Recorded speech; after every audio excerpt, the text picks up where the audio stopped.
Before we start, you should know that this is a reaction video to another reaction video. Originally, a Christian YouTuber named Redeemed Zoomer made a video that answered many atheistic arguments, but then an atheist reacted to Redeemed Zoomer's video by adding his own thoughts, and now I am rebutting the atheist's response to Redeemed Zoomer's original video. So you are essentially getting 3 videos in one here. I also want to let you know that the arguments did not originate from the atheist that you see here. And I also want to inform you that this video certainly does not incorporate all the atheistic arguments that are out there. In my opinion, the following atheistic arguments are more like objections or complaints rather than actual arguments. So please be aware of that as I add my own critiques. Also, throughout the duration of my critiques, I will refer to the original video maker as Zoomer, and I will address the atheist as the critic. With that being said, let's get straight into the responses. A new, fast-growing Christian YouTube channel, Redeemed Zoomer, put out a video promisingly called All Atheist Arguments Answered in 10 Minutes. Let's see how he does. Atheists have a lot of arguments, but they never really think of anything new that the church hasn't had answers to for the past 2,000 years. So let's answer them. Religion causes wars. Well, actually, only 7% of all human wars were caused by religion, and if you remove Islamic wars, that number drops down to 3%. Right off the bat, this isn't really an argument for atheism, just for the idea that religion is harmful. Even if religion caused no wars at all, that's no actual evidence that any religion is true. Still, even if religion only causes 7% of wars, isn't it a problem that it causes any wars? The claim is not that religion causes all wars, or even most wars, just that it sometimes causes wars. I mean, to use a crude example, as far as I'm aware, National Socialism only ever caused one war. One out of the thousands that we have documented. But of course, even if the vast majority of wars were started for other reasons, it's still a problem that this caused a war at all. Not a perfect analogy, but you get what I'm saying. And it's worth asking, wherever there is a totally non-religious conflict, do you think that such a conflict would be calmed or exacerbated if we were to introduce religious conviction? Perhaps only the correct religion would make things better. That's fine, you can hold that position, but then even a believer can accept that many religions do often cause conflicts, or at least make them worse. This is the classic objection that religion causes wars. I'm not here to defend all religions. I am here to investigate competing worldviews to find the truth. So even if it were true that all religions cause wars, that would not signify if any particular religion is true or false. As an example, a religion could be true and be responsible for a war because these two are not mutually exclusive. Now, I'm going to point out that for atheism to be true, then all religions that have a god or gods need to be false, and not just bad or harmful. So the atheistic argument misses the target.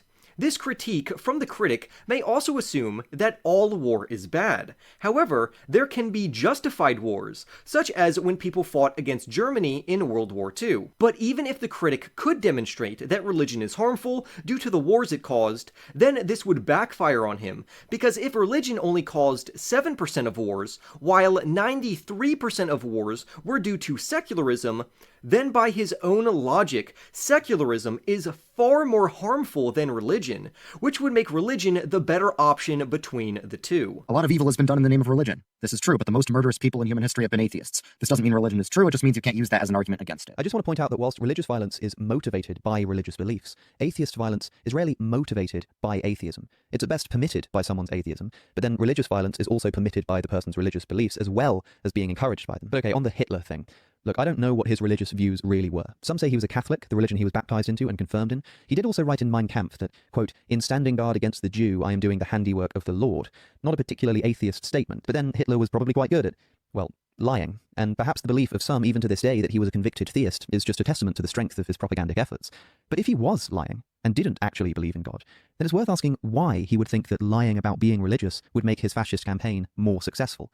Whatever his own views personally were, he had every Nazi soldier wear belt buckles inscribed with the words "Gott mit uns," God with us. Clearly, even if he was personally an atheist, Hitler recognized that belief in a creator God can give people the confidence to do all kinds of evil. The objection here is that people do evil in the name of religion.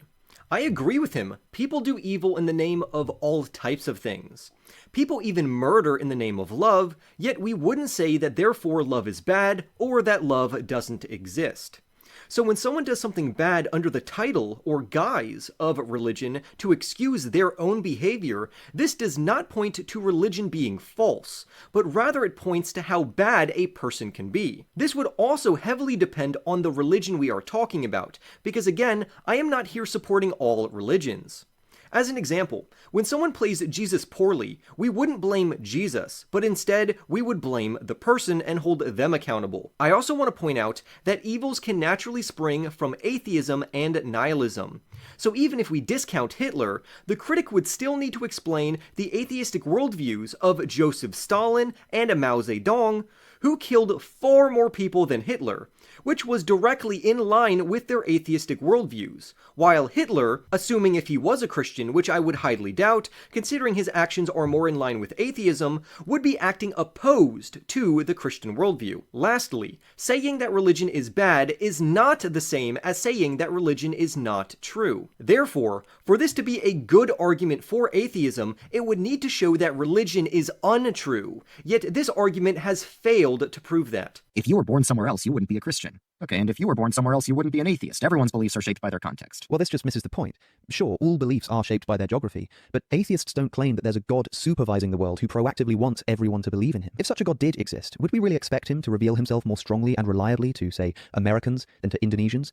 It seemed incredibly unlikely and unfair that your chances of being saved, of coming to know the true God, could be determined by where you happen to be born. If atheism is true, however, it's no surprise that where you're born shapes your religious beliefs, because that's what we think religious beliefs are, products of local mythology or political dominance. So yeah, if I was born in Indonesia, I'd probably be a Muslim. But whilst that's exactly what we'd expect if there is no universal God supervising everything and it's all just a product of local mythology, it's nothing like what we'd expect if there were a real universal God. By the way, I call this the genetic fallacy. This argument is when someone says, you are only a Christian because of where you were born. The statement itself commits the genetic fallacy. This fallacy is committed when someone dismisses a belief by pointing out how the other person came to hold that belief. However, notice that this has nothing to do with whether or not the belief itself is true or false. The critic's objection assumes that God would force everyone to be the same religion. Despite this, we need to remember that nature itself points to God, and it can be enough to freely convince someone who is open to the idea of God without God forcing them into any particular religion. Wherever you are born, you will be around nature, so you will have no excuse no matter where you were born in most circumstances. Also, this objection acts as if people do not change their worldviews. I know many Christians who are now atheists, and many atheists who are now Christians. This argument ultimately fails because it does not attack the truth value of Christianity. I would also like you to understand that when atheists attack Christianity, they will not get far, because even if Christianity is false, that would not automatically make atheism true. Because for atheism to be true, then all theistic and deistic religions would need to be false. Therefore, this argument is a bad objection against Christianity, and it is certainly not a good argument for atheism. How do you know which religion is true? Well, everyone, religious or not, has faith in a certain worldview. It's just that some worldviews are called religions and some are secular. But everyone has to ask the question of which worldview best explains the world. Nothing to add here. Yes, every worldview should be justified. Here we have the how do you know what religion is true objection. The short answer is that I simply follow the evidence where it leads. I am not afraid of the truth, but it seems that some atheists are, because I've asked them if we could unequivocally prove that Christianity is true, would they believe in it? And they have repeatedly said no. This is astonishing because that position would be completely unreasonable. I also agree with Zoomer that everyone has a worldview, whether they know it or not. That means we all have a biased perspective. I personally have a large bias against the existence of God because I don't want there to be a God. I want to be God. The majority of me wants there to be no God so that I can live the way I want to. But sadly, my emotions do not determine whether or not God exists. There's no scientific proof that God exists. Well, by definition, science can only prove things inside the natural world, and by definition, God is something outside the natural world. So science can neither prove nor disprove God. That's fine if you want to say that science has nothing to say about God, but you've just undercut a great deal of natural theology. You're disagreeing with everybody who tries to prove God's existence with the fine-tuning argument, or the Big Bang in the Kalam cosmological argument, irreducible complexity, arguments about the genetic code, indeed, even the historical argument for the resurrection of Jesus. These just automatically cannot work in establishing God's existence, since material investigations can't bear on the supernatural. Well, this is fortuitous. Literally, as I was recording this video, Redeemed Zoomer released a new video called All Arguments for God, explained in 10 minutes. Now, given that he's just said that science can never bear on the supernatural and can't prove or disprove God's existence, Just take a listen to this. Things in nature, like the human cell or the ecosystem of the world, are very complex and they work like a machine. Now, Darwinian evolution can explain why that is, but there's also things Darwinian evolution can't explain, like the 4 constants of the universe. There are physical constants like the gravitational constant and the electron charge, the strong nuclear force and the weak nuclear force that are perfectly fine-tuned, such that if they were even the slightest bit different, the entire universe would immediately collapse in on itself. Sounds pretty, I don't know, scientific, doesn't it? So it seems like when an atheist is arguing that science disproves God, no, science and religion are totally separate, non-overlapping magisteria. But when it comes to proving God's existence, hey, look at these finely tuned constants. Isn't that amazing? The objection here is that there is no scientific proof for God's existence. The critic misses the point entirely. Zoomer was claiming that science cannot prove, emphasis on prove, God's existence. But he did not say that science cannot give us indication of God's existence, which is a different claim. I thought Zoomer releasing his other video on the arguments for God would clear up this misconception, but I guess not. Lastly, I want to point out that no scientific argument against God was given by the critic. So I would love to hear the scientific argument that disproves the existence of God. However, the critic never gives it because it probably does not exist. The irony here is that the critic will raise this same criticism about mentioning something without giving evidence in the next clip. There's no evidence of anything supernatural. Well, that's just not accurate. There are medically documented cases of people with demonic possession speaking in languages they don't know, for example, and people with near-death experiences getting information they never had access to. Okay, medically documented cases of people with demonic possession sounds awesome. I would love to take a look at that, medical documentation. I get the feeling you're not going to provide any, are you? Fear not, we do have one source that was flashed on screen, a book by Richard Gallagher called Demonic Foes. So, okay, I bought the book. I only skimmed through a couple of chapters, but I did also watch a few of Dr. Gallagher's interviews. In the book, he talks about some of his experiences with people he believes were demonically possessed, including a woman he calls Julia. Evidence for demonic possession consists principally in people like Julia having special powers. One night, Dr. Gallagher heard his normally peaceful cats screeching and fighting with each other, and the next day he meets a woman he calls Julia, who says, "How'd you like those cats last night?" Weird, for sure, but not quite yet the medical documentation that we're seeking. So then, what other special powers did Julia have? Well, Dr. Gallagher writes in the Washington Post of how she knew things that she couldn't have known naturally, including exactly how his mother had died years ago. But also, get this, she could tell some people their secret weaknesses, such as undue pride. Okay, but how about this? Julia, during various exorcisms, was suddenly able to speak fluent Latin out of nowhere. We're not told what she said, of course, but it happened. And if you can believe it, in one ceremony, she actually levitated out of her chair, literally floating in the air for half an hour. Atheists cannot explain that one. But we don't have to take Dr. Gallagher's word for this. Oh no. Actually, we can't because he didn't see this himself. But we can just accept that the people who did see her levitate and told him about it were super trustworthy. We'll just have to take his word about somebody else's word. That's not to say that I can prove she wasn't possessed or that Dr. Gallagher's priests were mistaken or lying, but this book, which is the only citation Redeemed Zoomer provided, hardly fulfills my evidential expectations. But here's the thing, even if you could provide some kind of actual medical evidence for demonic possession, didn't you literally just say that science can never prove anything supernatural? Maybe you just think this wouldn't count as scientific evidence, but if there can't be any scientific documentation of demonic possession, then what kind of evidence are you talking about here? Anecdotes? Testimony? It's just not doing it for me. The objection was that there is no evidence for anything supernatural, which seems uninformed. The critic here only criticizes one source, but to make the claim that there is no evidence for supernatural occurrences is a large burden to carry. One way for the critic to demonstrate that there is no evidence would be to investigate every possible claim of demonic possession, spiritual experience, paranormal encounter, miracle healing, near-death experience, and angelic visitation or interaction, while also disproving the arguments for the existence of the soul, and this all needs to be done simultaneously or over time. To start, I would suggest that the critic should read Craig Keener's 2-volume set on miracles as a palate cleanser.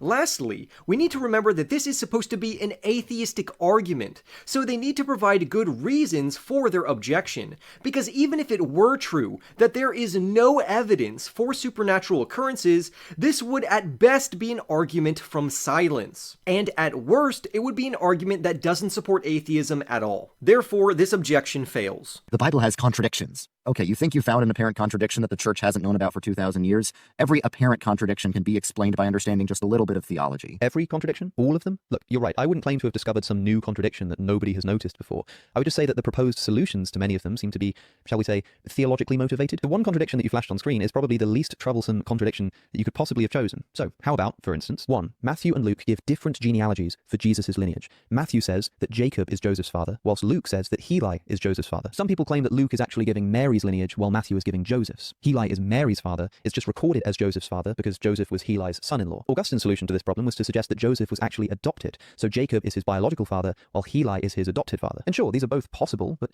are they really the most natural interpretation of the text if you're not already motivated to harmonize the accounts? It's not impossible to reconcile them in this kind of way, but doesn't the need to do so at least slightly lower your credence in the text? 2. The date of Jesus' crucifixion. Was it after the Passover, as the Synoptic Gospels claim, or the eve of the Passover, as John's Gospel claims? 3. In John's Gospel, after finding Jesus' tomb empty, Mary Magdalene runs to Simon Peter and John and says, "They have taken the Lord out of the tomb, and we do not know where they have put him." Strange thing for her to say if, as Matthew records, an angel appeared to Mary Magdalene at the tomb, telling her exactly where Jesus had gone, and then Jesus himself appeared to her when she was on the way to the disciples. Why would she then have said to the disciples, "We do not know where they have taken the Lord"? 4. Jesus is sending out his disciples to teach. In Mark, he tells them, "Take nothing for the journey except a staff." In Luke, he tells them, "Take nothing for the journey, no staff." So, do they take a staff or not? In Barnabas Ahern's essay, Staff or No Staff, he suggests that there are two types of staff that Jesus is talking about in either account. He points out that Augustine distinguished between a real staff in Matthew's Gospel and a metaphorical staff in Mark's Gospel. I mean, sure, if you absolutely need the accounts to harmonize, you can suggest all kinds of reasons for this apparent contradiction. Remember that he said that. He just said that you can harmonize these supposed contradictions. Yeah, the accounts are different. Because look,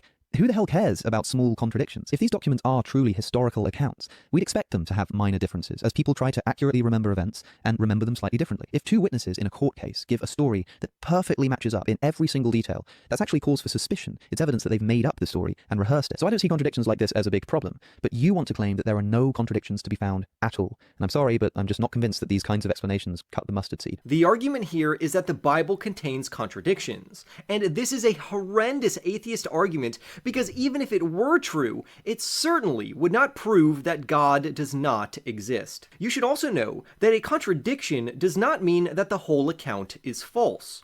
For instance, take for example the sinking of the Titanic. There are reports of the Titanic where some people who were there said that the ship broke in half while it was sinking, but others who were also there said it went down whole. To say that because there are contradictory accounts, therefore the Titanic did not sink, would be absurd to say. However, some critics want to use this same line of logic against the existence of God, which is why this objection fails in multiple ways. However, I agree with the critic here, because he actually admitted that we can theologically harmonize seemingly contradictory passages. His response to theological harmonization is that he just doesn't like it. However, feelings do not dictate the truth of history in this regard.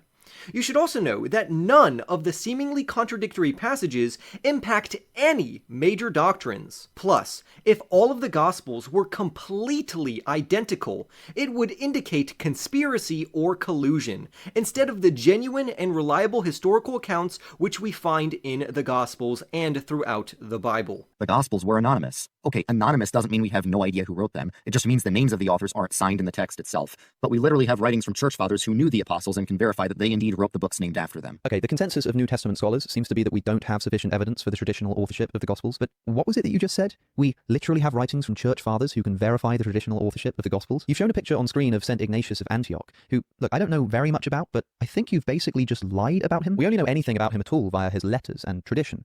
Tradition, which states he was a disciple of John, but with very patchy evidence. Some of Ignatius's followers wrote an account of his martyrdom that says he was a disciple of John. So sure, maybe Ignatius knew John, but where the hell have you gotten this idea that Ignatius can verify John's authorship of the fourth gospel? Even in the letters Ignatius allegedly wrote to John, now recognized to be forgeries anyway, we don't have any clear endorsement from Ignatius of the idea that John wrote this gospel. It seems that Ignatius's epistles were influenced by the theology of John's gospel, so he probably read it, but that's a far cry from making any commentary about its authorship. For the record, church patristics is really not my area. I don't know very much here, so don't look to me for advice on this. I actually reached out to one of my old theology tutors to see if he could help me figure out what I might be missing, but I might just be missing something here. I'm genuinely interested in seeing where Redeemed Zuma has gotten this evidence that Ignatius can confirm that John wrote the fourth gospel. This isn't even an atheistic argument. It is simply a crude objection that asserts that the Gospels were anonymous. To my fallible knowledge, we do not have any early manuscripts that have other names besides Matthew, Mark, Luke, or John on them. But even if I'm wrong about that, if the Gospel authors were anonymous, then that would not indicate what they wrote down was false.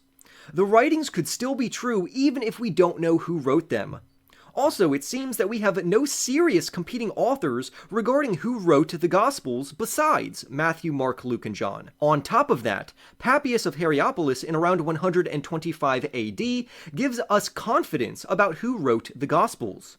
Obviously, the critic did not enjoy the church father which was cited by Zoomer, so I suggest that the critic should research Tertullian of Carthage, Clement of Alexandria, Irenaeus of Lyons, and Justin Martyr, just to name a few, who would be great sources to start to understand who wrote the Gospels. We have to remember that some of these church fathers are just separated by one generation from the disciples themselves. So it would not be shocking to find that word of mouth spread from the original authors, such as Matthew, Mark, Luke, and John, to these church fathers. The Gospels misquote Jesus. Now, it's true that a lot of secular scholars think the Gospels are a mix of real quotes from the historical Jesus and fake quotes added by the church. Wait, hold on. It's true that some secular scholars think this? What other kind of scholars do you want?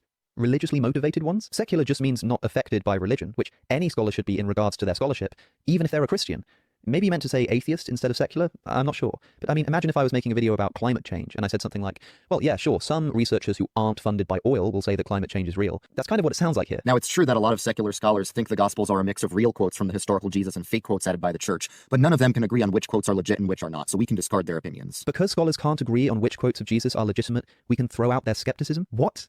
The whole argument is precisely that scholars can't agree on which quotes of Jesus are authentic. That's the whole problem. Do you really think that this lack of consensus about which quotes are authentic is a problem not with the quotes, but with the scholars? Come on. Hey, here's a fun exercise. Try, without rewinding this video, to write down the exact contents of my previous sentence. I mean it. Pause the video, write down the last sentence I just said, word for word, and then compare it to what I actually said. I bet you can't remember it accurately, at least not perfectly, and yet you heard me say it mere seconds ago. Now consider that even the most conservative estimates place the authorship of the Gospels at least decades after Jesus' death, and yet we're supposed to believe that they never misquote Jesus? The objection here is that the Gospels misquoted Jesus. I want to start off by saying that we are going backwards here. Remember what we just talked about earlier in regards to worldviews and how everyone has a bias. So to point out secular and religious scholars disagree with each other is not surprising. I would also like to bring to your attention that religious scholars disagree with other religious scholars. And likewise, secular scholars disagree with each other as well, so this does not help the atheist's objection. You should also be aware that this is not a good atheistic argument. To say because the words of Jesus were not recorded verbatim, then therefore there is no God is preposterous. Now, I am not saying that the critic is making that argument. Far from it. But instead, I am using a reductio ad absurdum to say even if the critic was right, it would not prove atheism or disprove the existence of God, which makes it a poor atheistic objection. Also, I don't see a problem when somebody paraphrases what someone else said. I will also say that the challenge that the critic gave to the viewer actually assumes something about the disciples. It assumes that the disciples only heard what Jesus said once in passing. But since the disciples spent multiple years with Jesus and were radically impacted by his teachings, which he may have taught multiple times in various areas, the disciples could bring this information to mind. After all, repetition is the mother of all learning. Therefore, it is possible that the disciples could indeed remember his teachings due to this being an impact event in their lives. Impact events can cause people to have a fantastic ability to recall events accurately. But even if the disciples conveyed the teachings instead of the word-for-word structure, then at worst we would simply have to change the red letters back to black letters in the Bible. But ultimately, Christianity would still stand, and atheism would still fail despite this bad objection. Jesus never claimed to be God. Yes, he did. He didn't say, I am God, worship me, but he showed that he was God in many places in all four Gospels by doing things that only God can do. It's true that he didn't walk around before his resurrection claiming to be God because he wanted people to figure it out themselves. That's why he kept saying, who do you say that I am? However, after his resurrection, people figured out that he was God and Jesus congratulated them. That's why he kept saying, who do you say I am? Doesn't he say that just, once? Jesus definitely seems to claim to be God in John's Gospel, but maybe not so much in the Synoptics. But you've just put some examples on the screen from the Synoptic Gospels, so let's take a look at one of them. You've identified forgiving sins as something that only God can do. I wouldn't be so sure. Take a look at John chapter 20, verse 21 onwards. Jesus is speaking here to his disciples after the resurrection. Again, Jesus said, "Peace be with you. As the Father has sent me, I am sending you." And with that, he breathed on them and said, "Receive the Holy Spirit. If you forgive anyone's sins, their sins are forgiven. If you do not forgive them, they are not forgiven." So the apostles had the power to forgive sins. This is clearly the gospel showing that the apostles are all God, right? Because forgiving sins is something that only God can do. Obviously not. Maybe you'll say something like, well, they could forgive sins because Jesus gave them that power, but it's still Jesus' power, really. But take notice, Jesus said to them, "As the Father has sent me, I am sending you." So if Jesus sending the disciples to forgive sins doesn't make them gods, then the Father sending Jesus to forgive sins doesn't make him God either. The objection here says that Jesus never thought of himself to be God according to the Gospels. But listen to what this critic has to say. Long and short of it is that Jesus definitely seems to claim to be God in John's Gospel, but maybe not so much in the Synoptics. But you've just put some examples on the screen from the Synoptic Gospels, so let's take a look at one of them. In general, this is a weak argument, and the critic admits that the Gospel of John does say that Jesus claimed to be God, which literally undermines his entire argument, unless he is trying to sneak in the assumption that John is completely wrong about every passage which alludes to Jesus being God. But yet, the critic gives no argument or evidence for that assumption, so the claim can be dismissed. The solution to the critique from the critic is easily solved by saying that God is the only one who can give others the authority over sin and the ability to give others the authority over sin. Also, the critic did not address the other verses which Zoomer put on screen, and there are plenty more verses that point to Jesus being God in the Bible. Those are only a few of them. For the critic to simply criticize one verse and then ignore the other evidence and claim victory is a weak position to hold. Therefore, in the end, this objection fails. The later one of the Gospels was written, the more divine it makes Jesus seem, so we can extrapolate that Jesus was originally a human figure who got made more divine over time. Alright, maybe some Gospels emphasize Jesus' divinity more than others, but what about Paul's letters that fully confess the divinity of Jesus and were also written before any of the Gospels? So that breaks your pattern. Yeah, sure, if the claim is about whether the authors of the Gospels thought Jesus was divine, I have no problem saying that the earliest Gospel, Mark, seems to imply that Jesus is God from the very first chapter. The more interesting point, however, is not that later Gospels make Jesus more divine, but that they provide more evidence for his divinity as time goes on. The earliest copies of Mark contain no post-resurrection appearances. Matthew and Luke contain some post-resurrection appearances, and John then contains even more. So the later the source, the more records of these kinds of appearances, which, after all, are the principal proof of Jesus' resurrection, which in turn is the principal proof of his divinity. Now sure, Paul still upsets this pattern, writing that 500 people saw the risen Christ, but this is in a different category of evidence. The Gospels are, according to you at least, eyewitness accounts of a physically resurrected man.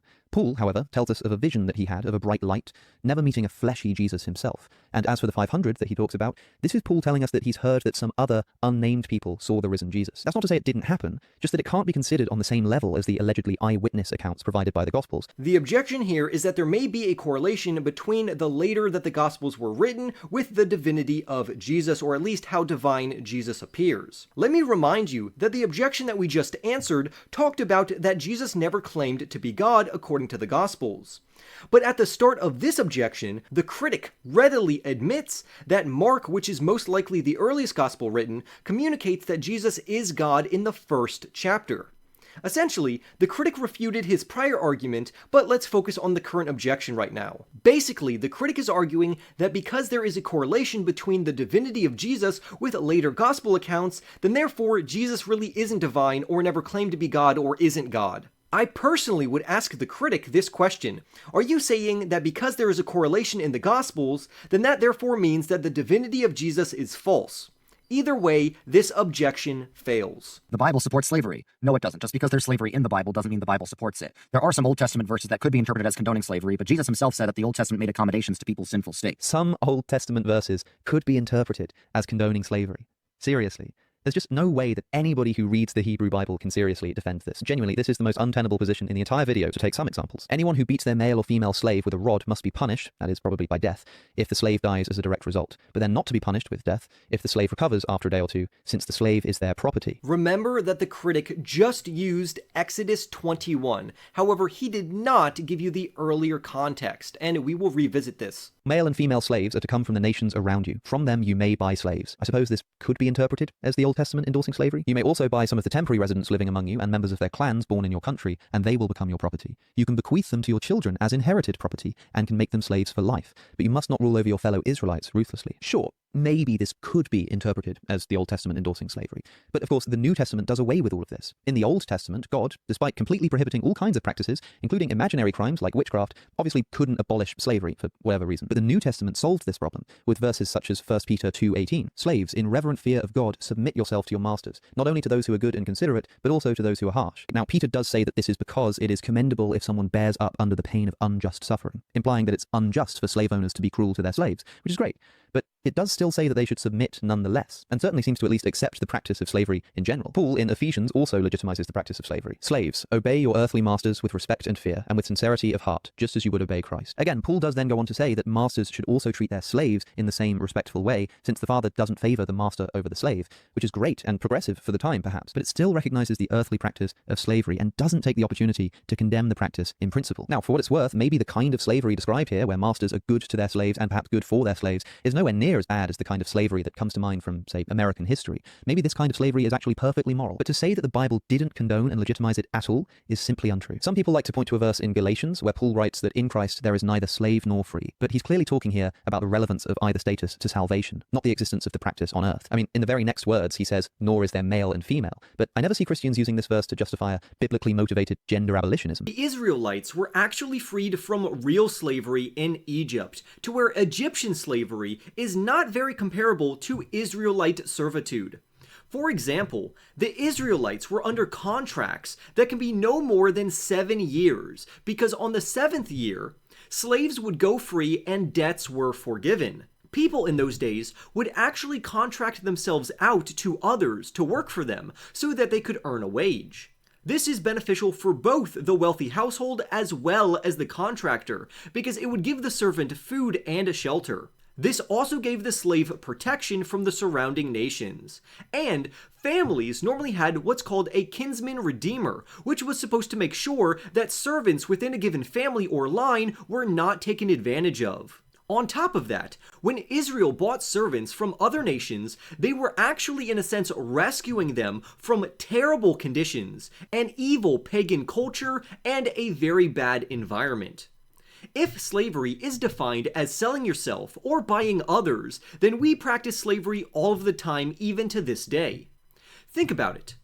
Think about how you sell your body and your time to those you are working for. Think about your job. You take orders from your boss to perform certain tasks throughout the day to earn a wage. Or an even better example would be to think about how sports players are bought and traded when they sign contracts that last for many years. Therefore, we are buying, selling, and trading human beings under contracts. This is very similar to Israelite servitude that is mentioned in the Old Testament. These examples are far closer to Old Testament slavery than the misleading comparison to antebellum slavery, which happened over here in the West that we are all familiar with.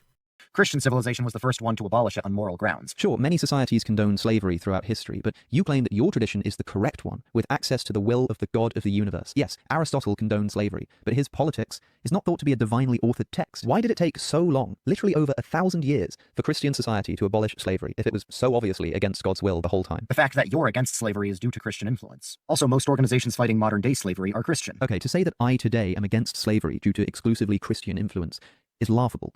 I know this whole Western ethics are all secretly Christian idea is popular at the moment, but you show me exactly where in your Bible I can find justification for abolishing slavery. It's not going to be a Bible verse, but you can read Dominion, which is a great book because yes, Western society was impacted and founded on Judeo-Christian values, and that's why slavery was ultimately abolished, but I'm getting ahead of myself. The objection here is that slavery is in the Bible. This is another bad atheistic argument because it neither proves atheism nor disproves theism, deism, or any of the other options. What I find interesting is that this is a moral objection that asserts that slavery is immoral or morally wrong on an objective basis or in an objective sense outside of human opinion.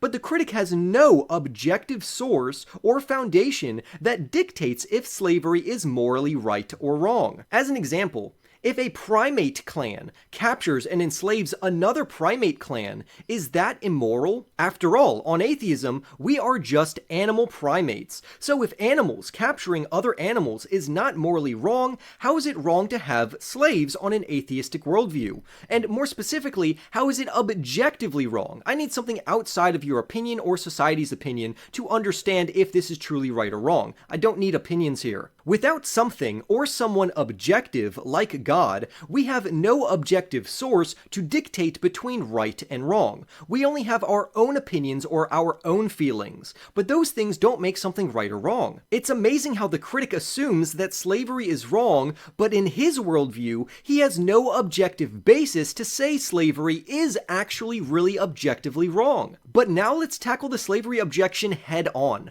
First, you should know that slavery is a loaded term which has a lot of baggage, because the slavery mentioned in the Old Testament in regards to Israel is not identical to antebellum slavery.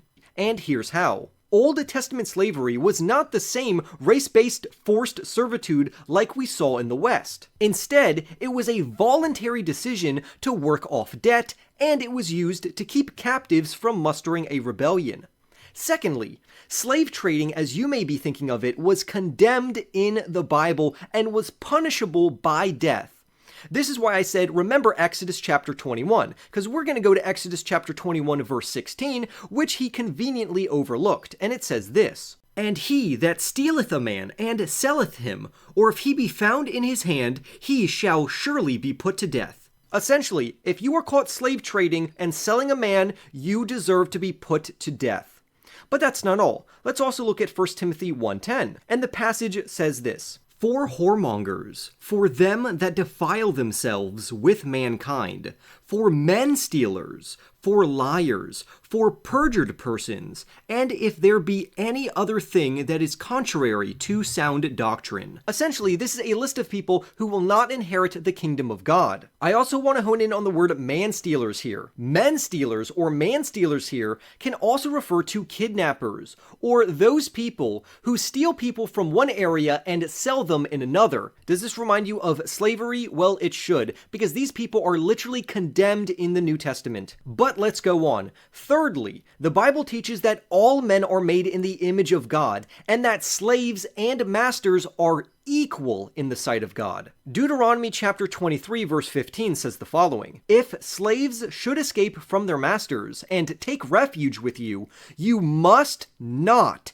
hand them over to their masters." Job 31:13 says, "If I have denied justice to any of my servants," which can be translated as slaves here, "whether male or female, when they had a grievance against me, what will I do when God confronts me? What will I answer when called to account? Did not he who made me in the womb make them? Did not the same one form us both within our mothers?" Essentially, Job is saying that slave and master have equal value. Fourthly, the Bible's main objective is spiritual redemption and not social reform. Fifthly, slavery was never commanded in the Old Testament or the New, but instead it was regulated to benefit and protect the servant or slave compared to the surrounding nations. Then lastly, in the New Testament, Jesus came to set the captives free. There is more that can be said here, such as slavery in the Old Testament being closer to servanthood rather than heinous slavery, which we are familiar with here in the West. There are also accounts of the word slave or servant being translated as the word bondservant or employee in the Old Testament in some translations. We even see that some servants loved their masters so much that after their debt was paid, they would continue to live and work with their masters for the rest of their lives. Therefore, this equivocation between the word slavery on how it was used in the Old Testament and how we think of slavery right now is completely ridiculous. Therefore, this objection fails and is not genuine. God killed tons of people in the Bible. Well, it's actually way more than that. God numbers everyone's days. He's the giver of life, so he can take it, especially if people sin. It's a hell of a response to the problem of natural evil. Why does God allow millions of people to die in earthquakes or tsunamis, or indeed kill them himself on purpose? Because he can. He has the right to kill you, so why not? There isn't much I can say to challenge this. Maybe this is just God's right, I don't know. The objection here is that God is immoral for killing people. 2 points right off the bat here.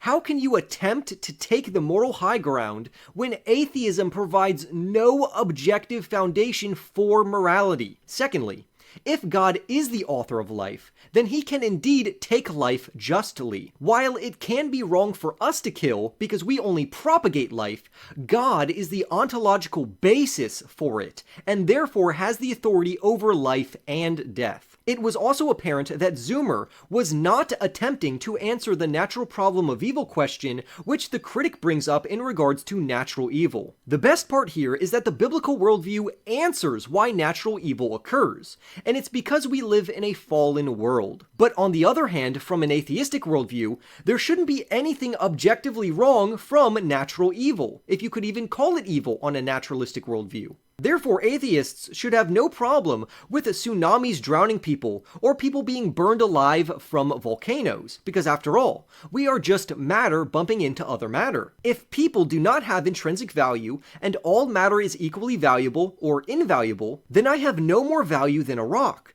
because after all, we are both just matter. The rock and myself are just made of matter, and we have no intrinsic value. In the end, this is a bad objection, so this is not a good atheistic argument. Theist countries are more prosperous. Yes, it's true that Northern European countries are very prosperous and very secular, but correlation doesn't equal causation. It's not like atheism causes prosperity, it's that prosperity causes atheism, because when people have comfortable lives, they don't feel a need to depend on God. But why are these particular countries so prosperous in the first place? They may be secular now, but they're rooted in generations and generations of Protestant Christianity. If you want an example of a country that's atheist and not rooted in Christianity, look at communist China. Yeah, I don't much like this kind of argument. For a start, I don't even really know how you can measure a nation's prosperity without presupposing a bunch of worldview assumptions. I suppose it's also impossible to say how much a country's prior religion is relevant to its current religion and prosperity level. I mean, sure, communist China grew out of non-Christian society, but communist Russia grew out of an Orthodox Christian society. But anyway, even if religious societies are more prosperous, this only tells us that belief in God is socially beneficial, not that God actually exists. Still something atheists bring up all the time, of course, so I completely understand why it's worth including this, but just bear that in mind. Regarding the objection that atheistic countries are more prosperous,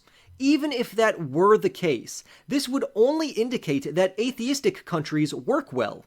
But it wouldn't indicate that atheism is true. Also, how can an atheist say that something is better or more prosperous without stealing from another worldview, when atheism itself does not have any objective standard to compare societies against? Also, if the critic says belief in God is socially advantageous, then the belief is beneficial, but it could also still be true, and I think he overlooks that fact. There's 4,000 gods that people believe in, and you're atheist to 3,999 of them. I just go one god further.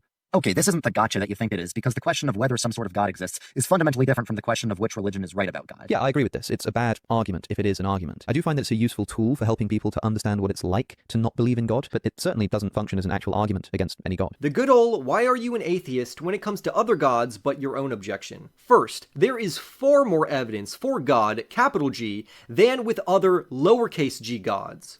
Secondly, if any god or gods exist, then atheism is false. Thirdly, atheism is not even defined correctly here. Atheism discounts all gods. So even if you believe in a single god, by definition, you are not an atheist at all. So the objector here has confused his terms and made a nothing sandwich. Also, even if I don't believe in God, that would not mean that he doesn't exist. At best, atheism here is better described psychologically and not evidentially. Therefore, this objection fails. If God created everything, then who created God? Well, God is defined as the uncaused causer. Everyone knows there needs to be a first cause at the beginning of the chain of all events in the universe, and it makes a lot more sense for that first cause to be a personal God who caused things for a reason, rather than some random impersonal force. Yeah, everybody knows that, right? Sure, first cause arguments are powerful and interesting. I've already discussed them ad nauseum, but briefly, I suppose I'd agree that if they are successful in establishing a first cause, it wouldn't really make sense to ask what caused that cause. The ultra-classic who created God objection. The simple answer is that God is uncreated. God is literally described as eternal. And if God is eternal, would that mean he has a beginning? No, he wouldn't have a beginning, and that means he would not need to be created if God is eternal. There is actually another word for a created God. It's called an idol. But even if a created God did exist, atheism, by definition, would be false. Because if any God exists at all, even a created one, then atheism is untrue. Science disproves God. Well, actually, the church invented modern science. All the founders of the scientific revolution deeply believed in God, and medieval theologians laid the groundwork for modern science by saying the world was governed by an intelligent creator. That means we can understand the world with our intelligence. And studying God led to studying the world because the world is God's creation. I've talked about this before too. Sure, the founding fathers of science were religious, but who wasn't back then? And even if they weren't religious, we'd never know about it, since even expressing unorthodox cosmology, let alone atheism, was enough to get Galileo put under house arrest in Tuscany for the rest of his life. But more importantly, suppose for a second that it were the case that science completely disproves religion. I'm obviously not saying that it does, but if it did, then of course the founding fathers of science would have been religious, because they hadn't yet invented the scientific method that would go on to disprove religion. It's like saying, isn't it interesting that the Wright brothers, who invented the aeroplane that supposedly went on to produce the Boeing 747 jet, didn't themselves own a Boeing 747 jet? Doesn't that tell us something? And look, it may be true that early scientists were inspired by their theism. You say that the church invented modern science. A dubious claim, perhaps, but I'll just grant it. Just because science originated with religious thinkers, that doesn't make it impossible for science to have gone on to then undermine religion. This is another classic objection, and it states that science disproves God. I would love an empirical scientific experiment that I could run time and time again, which would disprove God. Please give it to me. The critic's response here is essentially him hand-waving by saying, well, everyone believed in God back then, which certainly does not explain if God exists or not. To me, the better question is, why did their belief in God align with reality, which led them to do science? The fathers of science were religious, and this led them to believe that the universe was orderly, and that means it can be studied and quantified, which is exactly what they found out. Ultimately, this is great evidence for theism, because the fathers of modern science literally had a belief which they found out aligned with reality, and that is great evidence. We should also keep in mind that the universities sprang out of the churches, so you essentially have God to thank for science. I should also point out that the critic's comparison falls apart because the very fact that science has not disproven religion already does not make a very good case for science versus religion. This ultimately reflects negatively on both atheism and scientism. That's why this objection fails. God is just used to fill in the gaps of things that science can't explain yet. Well, actually, God is the reason for everything, even things that science can explain. It's not one or the other. It's not like everything's explained by either science or God, and the more science can explain, the less God can explain. Really, science can explain almost everything, but God is still behind it all, because science explains the how, and God explains the why. I agree that this is how a theist should respond to the God of the gaps objection. Even if something is explained by science, the whole scientific enterprise as a whole and the existence of scientific laws at all might still rely on a divine cause. But historically speaking, people have used God in this way and said that there are things that cannot be explained by science and used this as evidence for God's existence. Still, I think we're in agreement here that scientific explanations and divine agency can coexist peacefully. The critic agrees that God and science can exist simultaneously. In essence, this is just a rephrased version of the God of the gaps objection. Honestly, I agree with the critic here.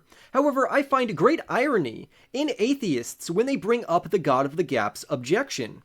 This type of thinking is brought up when somebody does not know how something is done, so they assume that God did it. But I find atheists commit this same fault, but twice over, and here's what I mean. Atheists either commit the science of the gaps fallacy by saying that we don't know how something is naturally done yet, but we eventually will. Or if they don't know something, they just assume that science can explain it or will explain it. They'll say something like, eventually we will figure that thing out, which sounds to me a lot like faith. But it gets worse for them. When I ask atheists what would change their mind about the existence of God, they sometimes will tell me that something would need to happen which cannot be naturalistically or scientifically explained. They basically want a miracle which can't be explained by naturalism or science, and that would convince them to believe in God. A prime example of this would be if somebody prayed for somebody else and they grew back a limb that they were missing or a limb that was cut off. Therefore, the atheist said that they would conclude that God is the best answer. However, this is very close to the God of the gaps fallacy according to atheists themselves. The atheist wants God to do something that cannot be explained naturally,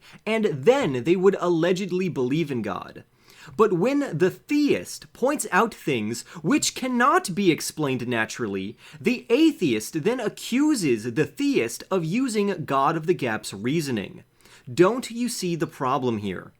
So the very thing that they deny is what it would take for them to believe. Therefore, this is an interesting dilemma that some non-theists find themselves in, and ultimately this fails. However, I do agree that we should neither use science of the gaps, naturalism of the gaps, nor God of the gaps. But I would love to hear your thoughts. If God is good, why can't he destroy all evil? Well, he eventually will. Why can't he do it now? Because he'd have to destroy you. Okay, I totally get the Christian idea that human beings are corrupted and evil. Of course, all of us constantly fall short, even of our own moral standards. Fine, so destroying evil requires destroying us. So you've just said that God will one day destroy all evil. He just can't do it now because that would mean destroying humans. But what will change so that one day he can destroy evil without destroying humans?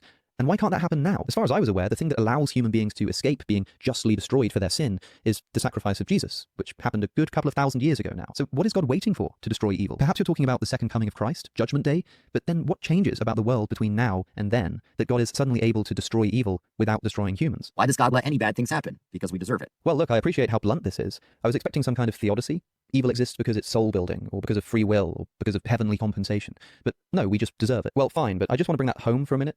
This week, about 5 children in the UK alone will die from cancer. The most common type of cancer in children is leukemia. I know you wouldn't say this to their face, Redeemed Zoomer, but when a parent asks why on earth this has happened to their child, you think that the in fact correct response is, well, they deserve it. Look, I can't disprove that they do deserve it. Maybe humanity is just so corrupted by original sin or whatever that we do deserve pediatric cancer. But even if we do, why do some people get what they deserve and not others? It's not just that people suffer at all, in other words, but that they do so seemingly randomly and arbitrarily, sometimes by accident of birth or genetics. Lucky for the rest of us, I guess? I call this objection the "why doesn't God stop evil right now" objection. Firstly, God promised that he would stop all evil, and just because you want it to be done sooner, that doesn't mean that God doesn't exist. That's why I've outlined a few reasons why God would not stop evil right now. For instance, prophecies still need to be fulfilled. The optimal number of the elect are not accounted for, and our iniquity is not yet full. However, we should be cognizant that we certainly deserve the consequences of our actions, and God did not need to make a way out for us to be redeemed in Christ, because even if we all went to hell, that would be completely just, and hell is far worse than any type of cancer. Speaking about cancer, let's tackle that. The critic offers another objection that essentially boils down to the objection of, why does God let evil things happen? The short answer is that God is under no moral obligation to stop evil when we want him to, especially if the evil we encounter is due to our own free choices, or other people's free choices. It seems that the critic purposefully made the topic emotional by bringing up a disease, such as cancer, which I am sure many people have been negatively affected by. And of course he is going to use children as if emotions have anything to do with the truth of the matter here. From an atheistic worldview, it shouldn't matter why children have cancer, because after all, they don't have any intrinsic value. And any value that we could impute to them would literally just be our psychology, but it wouldn't be actual value. But let's tackle this from a biblical worldview. As for the reason why children get cancer, it's because we live in a fallen world, which we caused to be fallen. We made our bed, and now we have to lay in it. We screwed up the world, and now we have to deal with our consequences. But on a biblical worldview, I want you to know that the children who have to go through these terrible illnesses, based on their age of accountability, will go to heaven. And ultimately, a short time in pain on earth is worth eternal bliss forever. So even when atheists appeal to emotions, they really don't get far, and that's why this objection also fails. Well, animals don't sin, so why do they suffer? Well, the Bible says all things will be restored, so if God is good, we can assume that they will be compensated. Right, so animals will be compensated in the afterlife because they don't deserve to suffer. But those children who died of cancer shouldn't be compensated, of course. You know, the ones who do deserve it. Luckily, Jesus paid the price for those kids, and they'll get to inherit eternal life anyway, even though they deserve to be destroyed. But for some reason, that sacrifice only gets rid of the punishment they deserve in the invisible next life. Not in this one. In this one, they get cancer. You know, because they deserve it. Animals suffer in this world too, for some reason that you haven't even attempted to explain, but that's also fine because God will pay them off. Probably. Here we have the "why do animals suffer" objection. Since we already answered child suffering, let's talk about animal suffering. When the critic brings up animals, he is yet again assuming that animal suffering is wrong, even though on an atheistic worldview, the critic cannot objectively base the claim that animal suffering is wrong. Now, I can say that animal suffering can be bad, because I can use God's nature, which is objectively good, and if unwarranted suffering, which includes animal suffering, is not in God's good nature, then I can call animal suffering bad. But like Zoomer mentioned, things will be restored, and animals will be compensated for their suffering. However, on atheism, that's just the way things are. It doesn't matter if we torture animals or if we take care of animals, because ultimately it all ends up the same. Anyway, the original objection here fails, because it imports a moral standard that atheists don't have. And because this is supposed to be an atheistic argument, the atheist has the burden of proof here. And that's why this objection fails. How do you know that God isn't evil instead? Well, because evil is not a thing the way good is. Just like cold is just a lack of heat, and dark is just a lack of light, evil is just a lack of good. And for good to be objective, it needs to come from God. So a God who is objectively evil is logically impossible. Yeah, sure. If you think that evil is just a privation of good, then I guess there can't exist a maximally evil being. I suppose I'm just unconvinced by that analysis of what good and evil are. But maybe you're convinced of it. I know that it's a popular view. One reason it strikes me as unintuitive is because if I imagine two possible worlds, one in which nothing at all exists, and one in which a bunch of suffering exists, if evil is just a privation of good, then since they both contain no good, we'd have to say that they're about as bad as each other. That might not be correct under this view, I don't know, but it just doesn't seem like a good way to capture what we think is evil about suffering. But anyway, I'm an ethical emotivist, so of course I'm going to understand these terms differently to you. Here we have the "how do you know God is not evil" objection. This is also an objection to the privation argument concerning what good and evil are. I want to start by saying that if the atheist is correct in his objection about God being evil, he would literally disprove atheism, because even an evil God would disprove atheism. Therefore, if an evil God exists, then atheism is false. I am fascinated with the critic's response when he says that he is not convinced. So it's a good thing his subjective mental state has nothing to do with the validity of the argument itself. He also says that the privation view is unintuitive, which I reject. But even if it was unintuitive, then intuition may not be the best tool here, considering that there are many intuitive things that are untrue, such as the false belief about the sun revolving around the earth, which is intuitive because it looks like the sun is revolving around the earth from our perspective. So I don't think intuition should be used here in the same way that I don't think intuition should be used when determining whether or not the sun revolves around the earth or if the earth revolves around the sun. Also, the critic makes a major blunder here. He is saying that on the privation view, if two possible worlds exist, in which one of the possible worlds just has suffering and the other doesn't exist, then they would both have the same amount of good according to him. But here is the monumental mistake. By definition, a world that is all evil cannot exist on a privation model, because for evil to exist at all, good must be present, because good is a necessary condition for evil to exist from a privation perspective. Therefore, his objection and critique ultimately fail. Can God make a rock he can't lift? Well, you're just asking if God can contradict himself, like can God lie, or can God change, or can God make another God? And the answer to all those things is no. God being all-powerful means he can do anything to things outside himself. It doesn't mean that he can do anything to himself or that he can contradict himself. Yeah, I think I agree with this explanation. If omnipotence just means the ability to do all logically possible things, then God can be omnipotent even if he can't create a rock too heavy for him to lift. Or a friend of mine puts it like this: yes, God can do all things, but logical contradictions aren't things. They literally have no referent, even conceptually. Still, I think that there are other, better paradoxes. Take this one about omniscience. Does God know all true propositions? Most theists would say yes. But if so, that would mean that whenever he knows a proposition, P, he must also then know the true proposition, God knows that P. But this creates a new true proposition. It's true that God knows that P. But this creates a new true proposition, and so on to infinity. So, if God knows all true propositions, he must know an actually infinite number of things. Many philosophers think that actual infinites are impossible, and so this causes a problem. Okay, we can respond to this by saying that God doesn't think in terms of true propositions, but rather in a single, undivided intuition. There might be other responses too, but at any rate, I think a much more interesting paradox than the stone so heavy he can't lift thing. I love it when people ask the question, can God make a rock that he can't lift? And there are two great answers to this.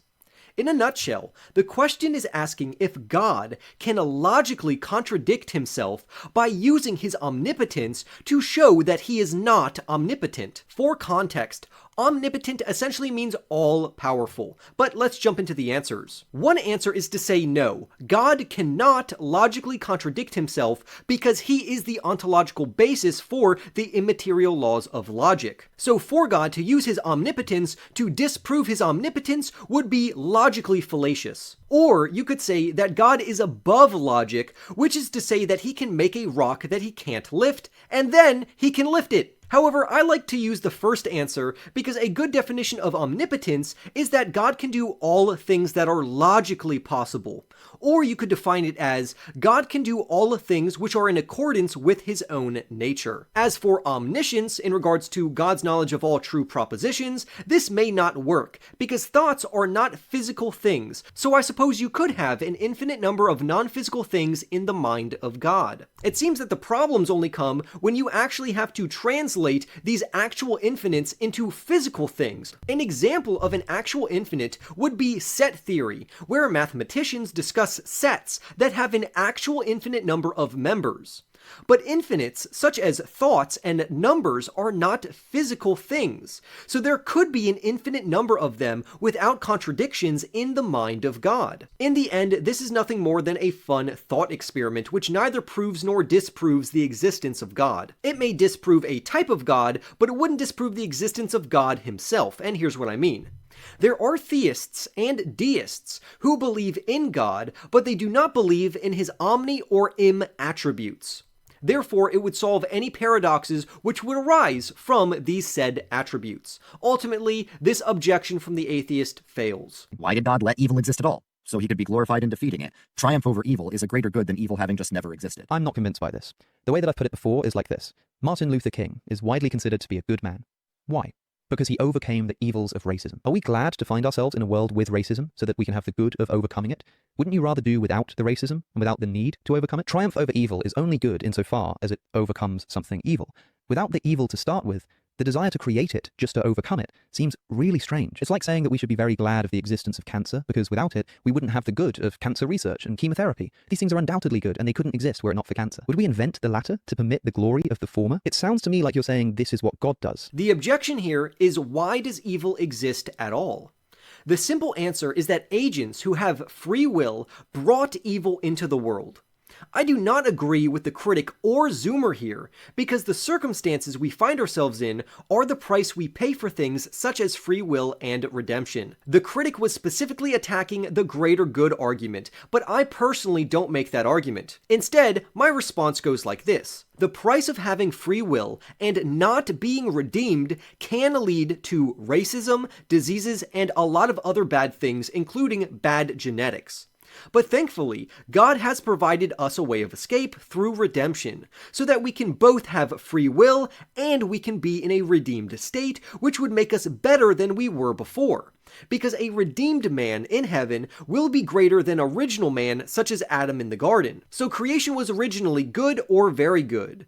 But since we sinned, God will now use this to both of our advantages. He can do this by giving us the option of redemption, which gives us a greater value than what we had before redemption. This means that agents with free will are responsible for the existence of evil. And one day, that evil will disappear. And that's why this atheist objection fails. Religion is just wishful thinking. Well, if that were true, then the Bible wouldn't be all about how much we all suck. Well, not if Nietzsche's right, for a start. Think about this. For a great many people throughout history, who Nietzsche calls the slave class, they've been simply unable to avoid being weak, servile, and submissive. This is just their position in life, and there's no hope of changing it. The so-called slave morality concept imagines that to deal with this sorry state, people began to turn their helpless condition into a virtue, and began to take the things that they desired but couldn't get, like strength and dominance and wealth, etc., and condemned them as evil. And this is a kind of wishful thinking. I mean, imagine that you're poor and oppressed and there's no hope of changing your condition. What would wishful thinking look like? Sure, you could just wish to become rich tomorrow, but that's not going to happen, so this wouldn't be an effective strategy to help you feel better. However, if instead you develop a worldview that trains you to wish to be poor, to wish to be servile and submissive, and teaches you to no longer want wealth and strength, that these things are immoral, well, this is a much more effective strategy of getting what you want. You change your wants. I don't even need riches in life because my riches await me in heaven. This is the kind of wishful thinking that might be involved in Christianity. The same goes for what Redeemed Zuma is talking about here, our fallen state more generally, that we all suck, as he puts it. Sure, we all do immoral things all the time, and so it's consoling to think that this is recognized by God and that all will be made right and forgiven. Again, I'm not saying that this is the case, that it's all wishful thinking, but this rebuttal that wishful thinking can't look like this, I think is wrong. Here we have the objection that religion is just wishful thinking. Even if it were true that religion is wishful thinking, that would not mean that God doesn't exist, and it would not indicate whether or not the religion is true or false. So for this to be a good argument for atheism, they would need to try to disprove the existence of God, and not just disprove religion or say that religion is wishful thinking. And it seems that this objection did none of those things. I also find it interesting why this would be considered wishful thinking when, if we look at the biblical worldview in totality, apart from the parts of justice and heaven which people seem to like, the biblical worldview goes against many things that a person wants and desires. Also, I want to point out that the critic is positing that the Bible teaches against wealth or strength or something like that. Therefore, this argument ultimately fails. Psychology explains why you believe in God. So what? If God is real, we should expect there to be some psychological or social benefit to believing in him. Again, I more or less agree with this. Here we have the psychology explains why you believe in God objection. We need to remember that this objection actually cuts both ways, because if psychology explains why I believe in God, then it also explains why you are an atheist. However, this would not be evidence for either view. It would simply have us arrive at agnosticism, so this should not be used as an atheistic argument. Remember, the atheist will need to do a lot more than point out how a conclusion is arrived at, because they also need to refute the conclusion itself. Therefore, even if you point out why somebody believes in God, that would not give any indication or evidence against whether or not God actually exists. Therefore, this objection also fails. Spiritual experiences can be explained by brain chemicals. Well, romantic experiences can also be explained by brain chemicals, but that doesn't mean your wife isn't real. So spiritual experiences being explained by brain chemicals doesn't mean that God isn't real. Again, I agree, because any experience of the brain, whether natural or not in origin, will be describable in terms of brain chemicals. But a better argument is not about what's happening in the brain, but rather what caused the activity in the brain. Sure, love just being chemicals in my brain doesn't prove that my wife doesn't exist. But if no experience that I've ever had of my wife was caused by something in the natural world, would you think that my wife must be some supernatural entity that my brain is intercepting? Or would you think that maybe she doesn't exist and that my brain has invented her? The objection that we find here is that brain chemicals can explain spiritual experiences. The critic does not give a convincing argument here. Our circumstances can trigger or shape our brain chemistry, so if somebody did have a spiritual experience, it could be reflected in the brain via chemicals. Also, the critic uses an example of his wife as if he is hallucinating her, but hallucinations are subjective. For God, we have objective indications of his existence, such as mathematics, the laws of logic, the moral law, why there is something rather than nothing, and so much more. Therefore, the critic's comparison fails between God and his wife. Plus, even if this were true, it would not disprove God or prove atheism in any way. Therefore, this objection fails. The story of Jesus was copied from the story of Horus or some other ancient character. Okay, dude, that's a Reddit atheist level myth. Even atheist scholars know that that's silly. Agreed. Here is a very outdated objection that asserts that the story of Jesus was copied from the story of Horus or another mythical character. Even though the atheist already agrees, for the sake of argument, let us pretend that the history of Jesus and the story of Horus were identical. But even if that were the case, that would not make the history of Jesus false.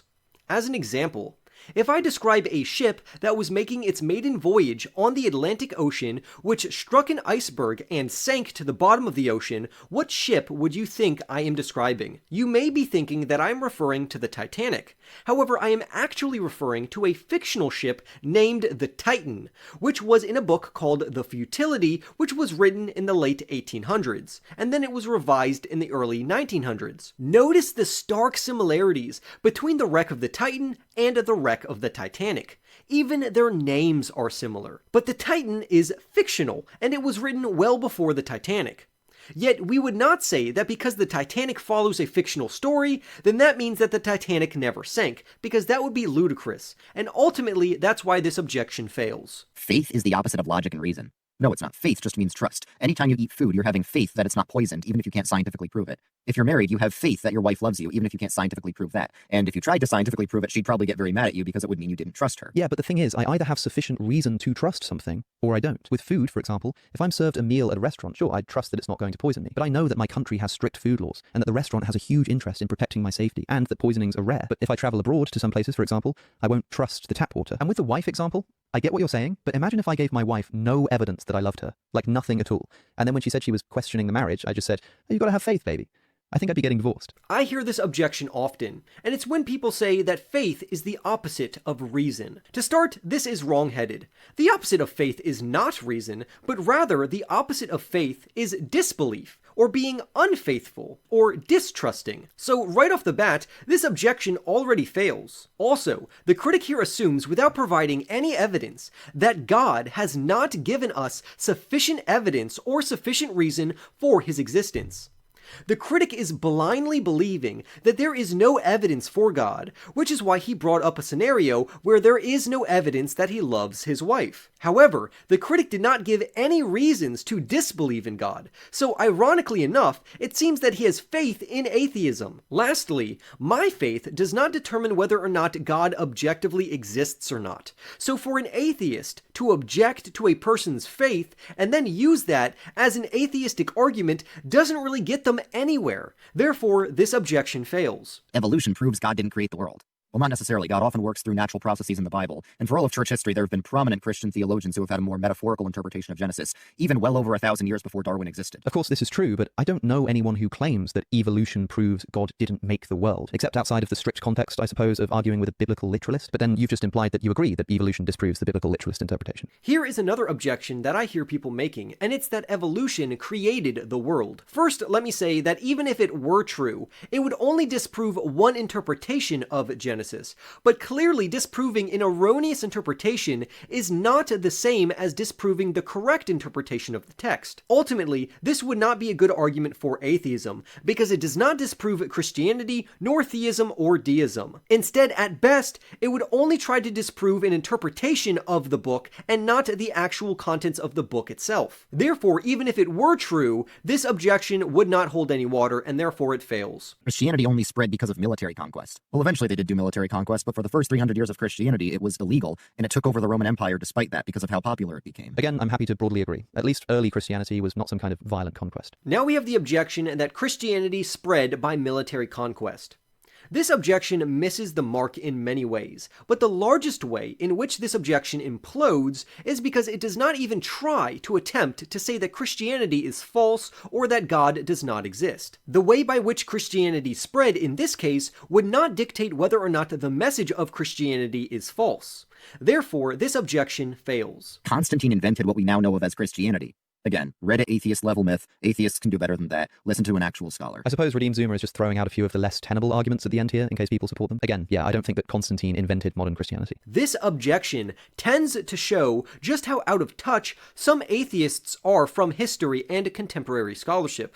But even if Constantine invented modern Christianity, it is not enough to simply explain why Christianity is the way that it is, but instead they would need to disprove it, which this objection couldn't even do even if it were correct, which is why this atheist argument fails. If Christianity is true, why are there so many denominations of it? Well, yeah, there are a lot of denominations, but the things they agree on are a lot more significant than the things they disagree on. You know, people often say this about different religions altogether. I hear them say things like, all religions really just agree on the main stuff. I think they often underestimate just how different they are. But sure, the existence of denominations is not incompatible with the truth of Christianity. However, I do wonder why God allows so many honest truth seekers to go wrong, to get the wrong interpretation of his words, especially in places where a person's denomination is predictable based on their parents' or community's denomination. But that just takes us back to the divine hiddenness argument from earlier. Here is another popular objection, and it goes like this. If Christianity is true, then why are there so many denominations? I would like to point out that I could also run a similar argument that points out the fallacious reasoning behind this objection by asking them a simple question, and the question would be as follows. Are you saying that if there were only one denomination in Christianity, then that would make it true? Do you see how silly the logic is?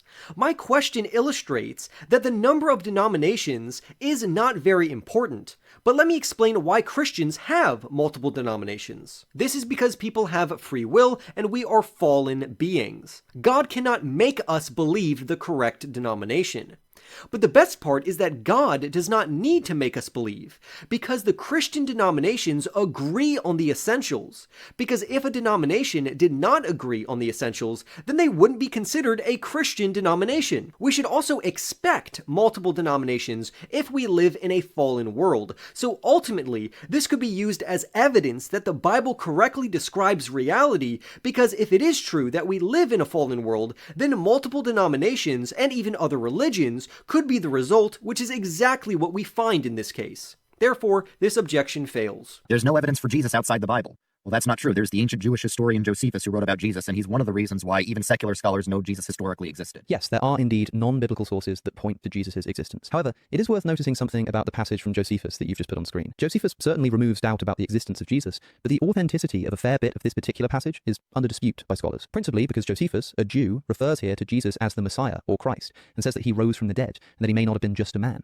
Strange things for a Jew to say, and thus some believe that these passages are later Christian additions. If, however, Josephus did write these words, then they clearly weren't enough even to convince him of Jesus' divinity, since he remained Jewish, and so it probably shouldn't convince us either. But on the point of Jesus' mere existence, yes, I agree. I think we can believe it. I also hear the objection that there is no evidence for Jesus outside the Bible.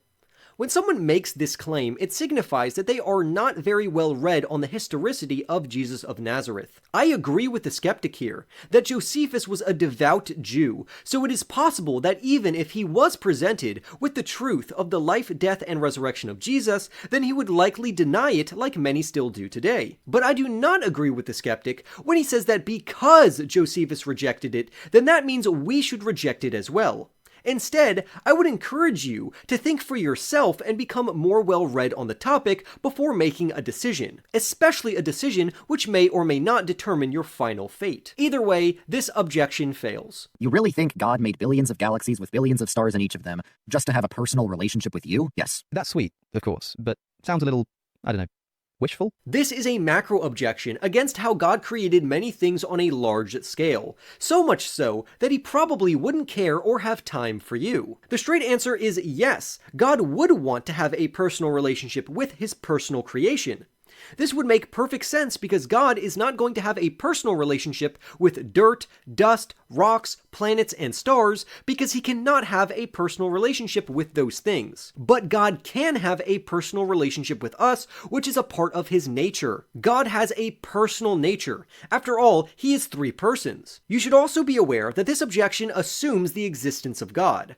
So even if God did not have time for me, and he just created the universe and then went off, this objection ultimately would fall on atheism. This is actually more of a deistic argument, which would still disprove atheism. Therefore, atheists who use this objection literally are sawing off the branch that they are sitting on, and that's why this objection fails. I hope you picked up on the fact that the vast majority of these arguments were more like crude objections or complaints about how God chooses to run his universe instead of actually proving atheism or disproving the existence of God. You should also know that even if the lion's share of these objections were true, it would not impact the existence of God at all, which is why I was unimpressed with these objections. Lastly, I did not have enough time to go into more detail pertaining to these arguments, but I am sure that people will have loads of fun talking about this online. So if you want more videos like this one, make sure to press the like button and subscribe. With that being said, feel free to check out some of my other videos, and I will see you over there.